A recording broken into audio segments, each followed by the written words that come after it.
सम्पूर्ण मित्रलाई हार्दिक नमस्कार छ मित्रहरू। आज श्रम 12 2083 सालको श्रावण महिनाको 16 गते आज यहाँनिर भव्य श्रमदान गर्नुपर्ने थियो, तर आज चाहिँ नै अब यो तराईतिर भइराखेको जुन एउटा जुन छ है समस्या, त्यसमा चाहिँ अब मान्छेहरू थुप्रै मान्छेहरू घाइते भइरहेको अवस्था, कुटाकुट आगजनी, यस्तो अवस्थामा हामीले यहाँनिर चाहिँ नि अब हाम्रो श्रमदान भनेको चाहिँ अत्यन्तै उल्लासमय श्रमदान हुन्छ हैन। नमस्ते, म एकछिन ल नाच्ने गाउने लगायतका चाहिँ नि अब भनौँ न मान्छेहरू अलिकति उल्लासमय वातावरणमै श्रमदान गर्ने गर्छन् र त्यसले गर्दा अब कतै चाहिँ त्यस्तो भइरहेछ, कतै चाहिँ त्यस्तो गर्ने भन्ने खालको एउटा मानवीय हाम्रो भावनाले पनि दिएन, मान्यताले पनि दिएन। त्यसले गर्दाखेरि आज हाम्रो श्रमदान भइरहेको छैन। यहाँ सबैजनालाई मैले बताइसकेको कुरा छ र मैले यो क्लिपबाट चाहिँ के भन्न खोजिरहेको छु भन्दाखेरि अब यो सुम्निमा पारोहाङको स्थलमा आएर हैन, यहाँ अब कतिले चाहिँ सरकारलाई नदोष्नु भन्ने खालको कुराहरू पनि गरिरहेको देख्छु। सरकारलाई दोष्ने नदोष्ने भन्ने कुरा हुँदैन।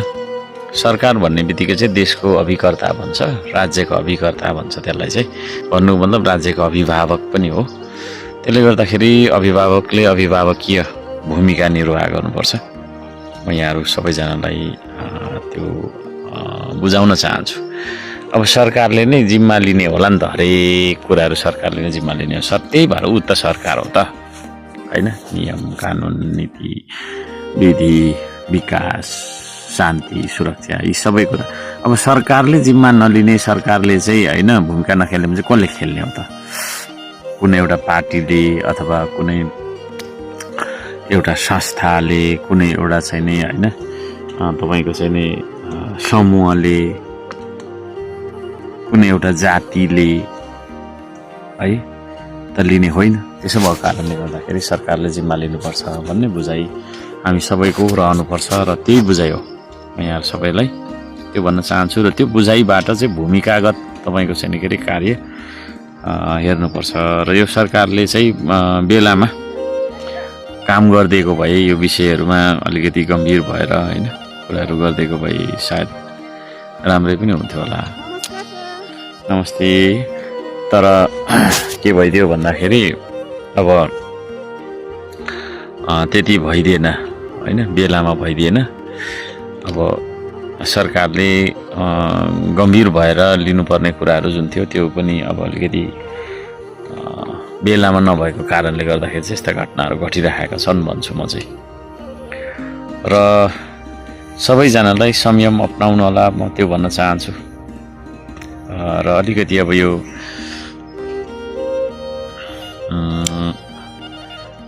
धर्मको बारेमा हुन त आफ्नो आफ्नो बुझाइ हुन्छ। अरूको बुझाइ मैले के अरे बोलिदिने कुरा पनि भएन। अरूको मनको कुरा, मेरो मनको कुरा र मेरो बुझाइको कुरा चाहिँ के छ भन्दाखेरि अब धर्म भन्ने बित्तिकै चाहिँ सेवा हो, सत्कार हो भन्छु म चाहिँ हैन।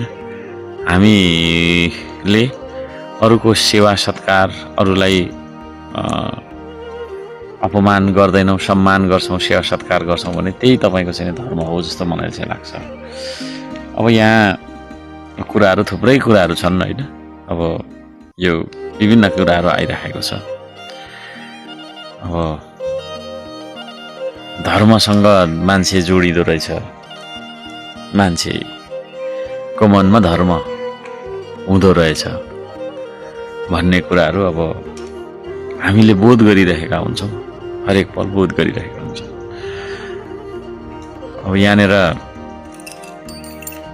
धेरै कुराहरू छन् हैन, धेरै नै कुराहरू छन्।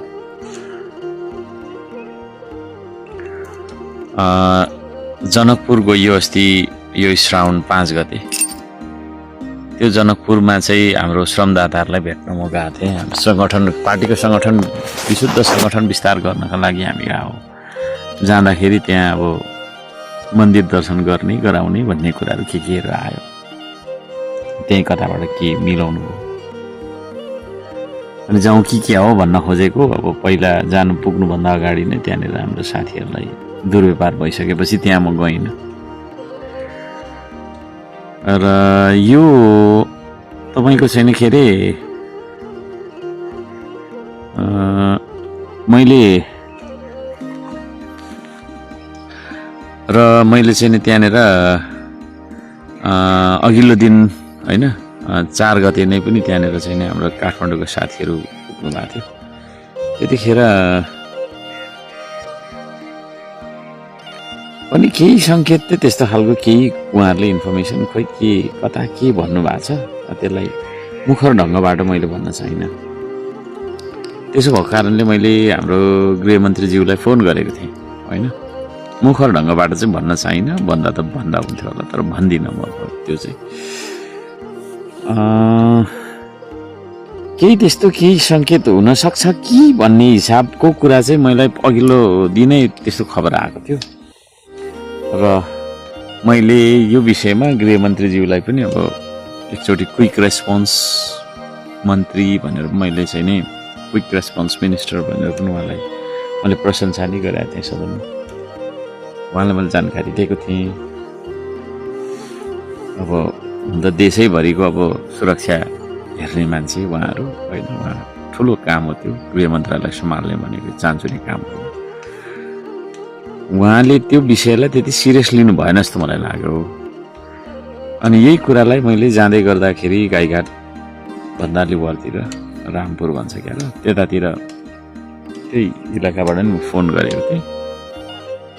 बिचरा रातभरि काम गरिराख्नु भएको थियो होला, त्यतिखेर निद्रामै हुनुहुन्थ्यो उहाँ जस्तो लागेको थियो।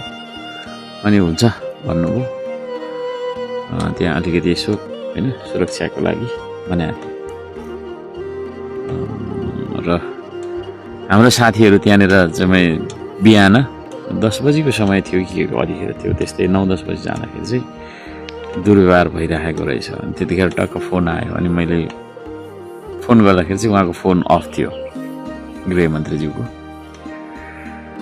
र यो अब अवस्था भयो। मैले भन्न खोजेको कुरा के भन्दाखेरि अलिकति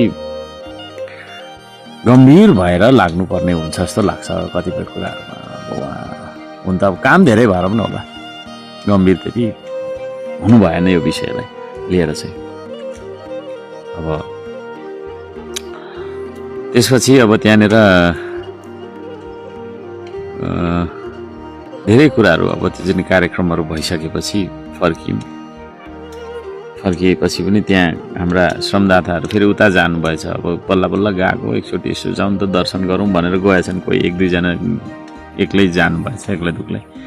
अनि त्यहाँ फेरि उहाँहरूमाथि दुर्व्यवहार भइरहेको अवस्था पनि थियो र त्यो घटना फाल्दै थियो। त्यसलाई मैले ठुलो पनि लिइनँ र त्यहाँबाट चाहिँ तपाईँको चाहिँ नि हामी फर्क्यौँ र यसरी चाहिँ नि त्यो 5 गतेको जनकपुरको खास त्यस्तो केही थिएन।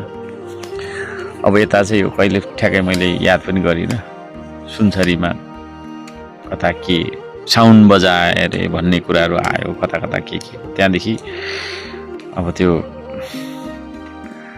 अब यो हामीले पहिल्यैदेखि देख्दै आएको होइन त नयाँ कुरा होइन। अब हिन्दू र मुस्लिम बिचको टसल भनेको चाहिँ अब यो वर्ष सदियौँ पुरानो होइन भारतमा भइरहेको कुरादेखि लिएर अब यो थुप्रै छ नि त यहाँ अब बुझाइराख्नै परेन। अब ती कुराहरूले गर्दाखेरि चाहिँ अब त्यो खालको घटनाहरू यहाँ पनि अब देखिएको छ। म यति चाहिँ भन्न चाहन्छु के भन्दाखेरि सरकार गम्भीर हुनुपर्छ यस्तो विषयहरूमा। हुन त मेरो लागि त है हरेक धर्म समान हो मेरो लागि चाहिँ। हरेकलाई सम्मान गर्छु। म किराँत कुलमा जन्मेको कारणले आफूलाई किराँती भन्न रुचाउँछु, किराँती भन्न मन पराउँछु। तथापि म सबै धर्मलाई होइन सम्मान गर्छु समान रूपमा। म चर्चमा पनि जान्छु होइन। म मन्दिरहरूमा त थुप्रैमा गइ नै रहन्छु, गुम्बाहरूमा जान्छु। माङहिम भन्छ किराँतहरूको साकेला स्थलदेखि लिएर हरेक यस्ता कुराहरूमा जान्छु। यहाँ म आफैले पनि होइन यो शून्यमा पारुवाङको प्रतिमा सहितको सांस्कृतिक सम्पदा देशलाई सुम्पेर जानको लागि एउटा अठोट गरेर सङ्कल्प गरेर लागिरहेको अवस्था हो। यसले गर्दाखेरि यो चिजहरू छन्। अब धेरै कुराहरू छन् कि होइन, धेरै मान्छेले धेरै किसिमले मलाई तपाईँको चाहिँ के अरे व्याख्या विश्लेषण गर्न खोज्छन्, तर ती कुराहरू चाहिँ नि अब कतिको हो भन्ने कुराहरू थाहा भइहाल्छ। र